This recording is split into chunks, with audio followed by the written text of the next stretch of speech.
to our digital selling series. Today I'm going to unpack account-based marketing and account-based selling. It's a topic that's near and dear to my heart. I think that a lot of people misunderstand some of the concepts. So what I'm going to do today is really unpack them, look at it from our lens and see, as technology people, how do we help you to solve some of these problems. So I've got 4 questions written on the board, and these are the 4 questions that we're going to want to answer when we are looking at any kind of account-based approach. The first one is a relationship question. What do we do with the client? Who is the client to us? That's the first question we need to answer. We can't treat all clients the same.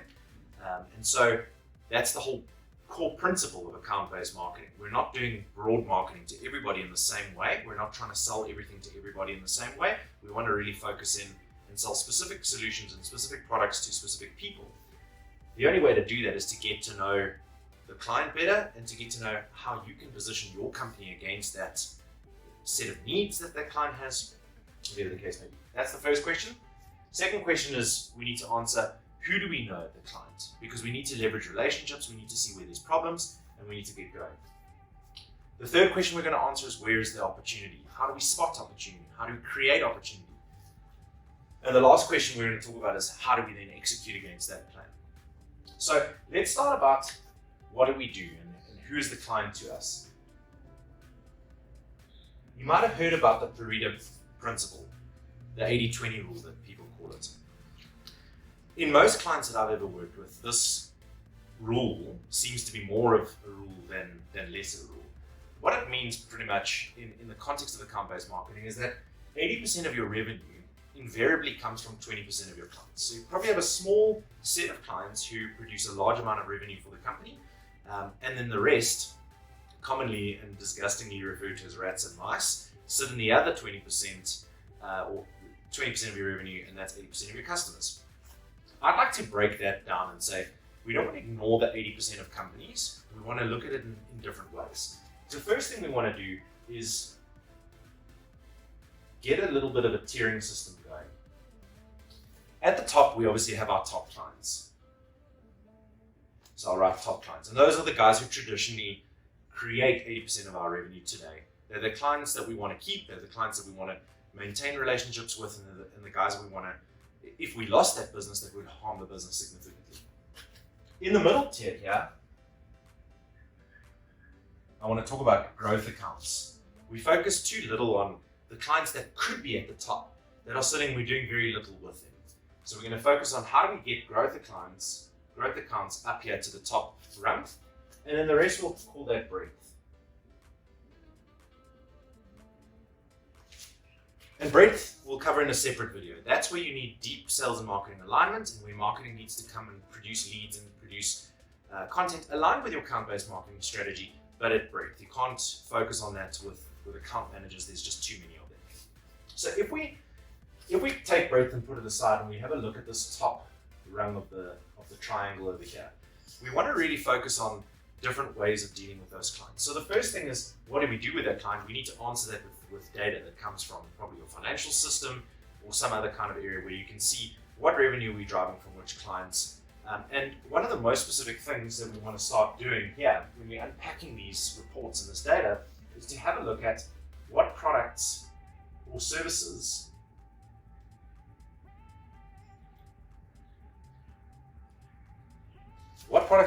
do we sell to that particular client? Because if you can't break your revenue up by products and services, you're missing a huge opportunity to see where the gaps are. So we want to look at granular level of detail as much as possible, not overly granular, but take your offerings and break them up into core tenants. Typically those are already done. And let's start looking and seeing if your ERP or your accounting system can deliver you revenue by product stream or by service offering. If it can't, get that data into Excel, and that's a good start to start assessing who your top clients are, and we want to really look at that as a starting point. The reason we want to look at products and services is because we want to really understand what do we do with those clients, and we want to answer the question, what do we not do with those clients? That's where we're going to come over here to where is the opportunity. The first thing we need to start off with data. We need to understand who that client is to us, where do they sit in that pyramid, who are they to us, who are the growth accounts, who are the people that are sitting up here that maybe we don't want anymore because they're causing too much pressure on our business. So it's an assessment of this conversation to say, do we have the right spread of clients? Do we have, and got to look at this at the data, right? Don't look at it from an emotional point of view. Look at the data and see who's consistently producing the goods for your business from a client point of view. And secondly to that, do we have enough clients to produce that revenue? Or have we got a problem where we've got a lot of clients who we do a little bit of revenue with, but not this kind of key client scenario? Every business is different, so you'll have to analyze your business and see what works for you. The second piece is, who do we know? Now, we have learned, unfortunately, in life in the past, that if you don't have a spread of relationships across a client, your business is at risk. If people move, if they emigrate, if they change jobs, or whatever the case may be, your whole relationship, if it's sitting in one area of the business, might be under jeopardy. And so when you look at traditional kind of CRM systems, you get a list of people, which is great because you can see we've got John, Susan, Sipukazi, and whoever else in the list, and we can see, okay, great, we have a list of companies, and that doesn't really tell you anything, it's a list of contacts. So traditional CRM systems say, oh, we'll give it to you in organogram. So then we have some kind of detail about who fits into who, which is also okay, at least we can see who's who in the zoo, but that doesn't really tell you anything. It just has an indicator of who reports into who. What you really need is what we call a relationship matrix. In a matrix design, what we have at the first level is C-level. We've got senior management. And we've got operations. So we want to start splitting up people into where do they fit within the organization, at what level.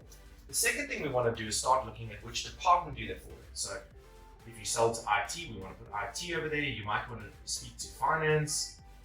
You might need to speak to the sales department, operations, supply chain, human resources. Whatever your business, whoever they sell to as a key primary decision maker, you should have that lined up in your matrix. Then what we can do is we can take this list of data and this hierarchy of data and we can put people into it.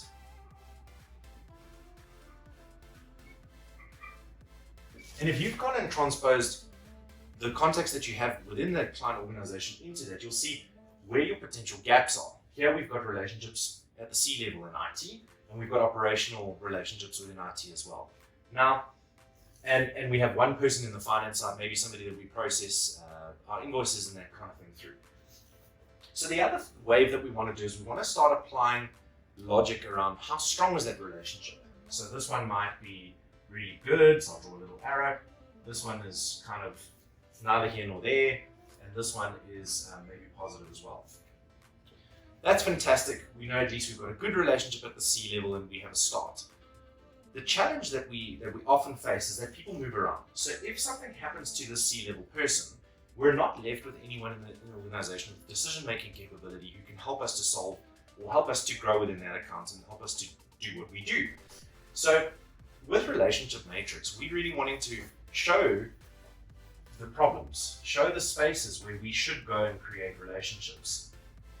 Because the more people that know about your company and your products and services, and the more you have those lined up at the C level and a senior management level, as well as operational support with the things that you do, you need relationships at all of those levels and across a whole bunch of different departments, because that really gives you a solid relationship into that account. That if there's any movement, at least you've got people that you can deal with and work with. That's a really, really great start, and we've got some really nice tools around that. Then we take the same kind of view to opportunity. We say, right, if we had to draw out the data that we had before, we want to start aligning products and services to clients. We would have clients down the side,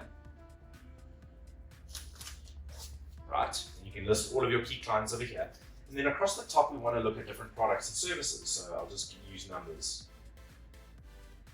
And in the same way, when we start plotting the data that we extracted from our financial systems around products and services that we offer to the clients, we start putting it in here. We say, right, we do business with that account in that product line, and that account in that product line, and you can go along and generate and map out using our whitespace tools which accounts have bought or purchased or procured which products and services.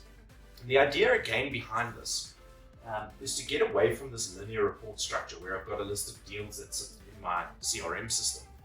That's great, we've got a list of deals, but that doesn't really tell us where our exposure is. It doesn't tell us whether we're driving a strategic engagement with this client, whether we're growing the account within different products and service offerings, whether we're leveraging relationships that we have. The minute that we put it into a matrix kind of structure again, we're spotting the opportunity that lies within those accounts. And we're saying, gee, why are we not going and having a look at that account and saying, why are we not selling that particular product or service?